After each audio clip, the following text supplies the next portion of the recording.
This training video covers the topic of service records. So what are service records anyway? They show a history of what someone has done each year they are employed. They can be used to answer questions in the future about past year's staffing. To capture these service records, the system has a process that you run once a year. The timing of this is up to you, but it is generally done after your active staff and their jobs are up to date in the system. This process is found in the Annual Updates section of the Personnel menu. The listing that you see will be for all your employees and their jobs. You will want to use the quick search to pick only your active employees only. Now you may have one or multiple statuses that indicate active. In my system, I have 3 for active, active leaving, and active retire rehire.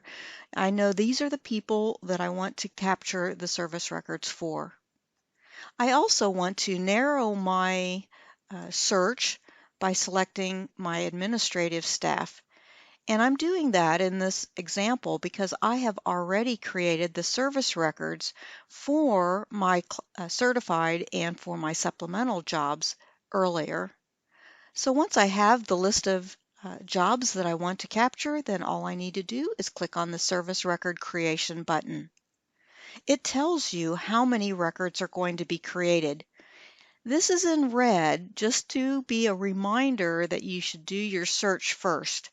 If you do not do a search, you're going to get all the records, all the job records that you have in your system, and they may be for substitutes. They might also be for other organizations. So it's important for you to consider who it is that you want to capture. All right, so all I need to do is create the service records, click on the button. It's going to ask you, do you really want to do it? Say yes. It tells you again how many records you're going to be creating, and the answer is yes. So I go ahead and wait for the process. Now, if you have a lot of records that you're capturing, it may take maybe up to a minute or so. But in my case, I only had 45, so this process has been completed. And I can tell that because over here on the right-hand side in this log section, it tells me that I created the 44 service records for 1920, and these were my statuses, and this was my classification, and this is the date and time when I did it. So it's very handy reference, especially if you have multiple people in your district that are all creating service records at a different time. So where can I see these service records for an individual, and where can I run reports?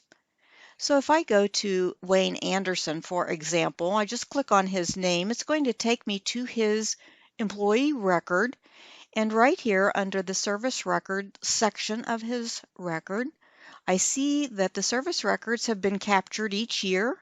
It's showing each school year and what he was doing and maybe where he was working and also his salary.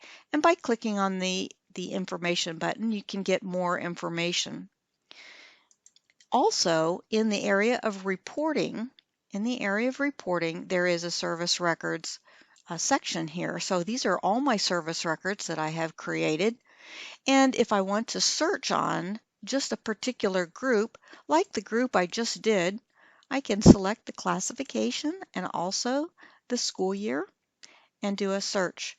This will be those 44 records that I had just captured, and I can then do various reports with that. I can do it by assignment, I can have it sorted by work building or employee name, maybe by their salary, etc. So there are a lot of different reports that I could run. Now, obviously, I wouldn't be running a report for this year because I have other reports to do that.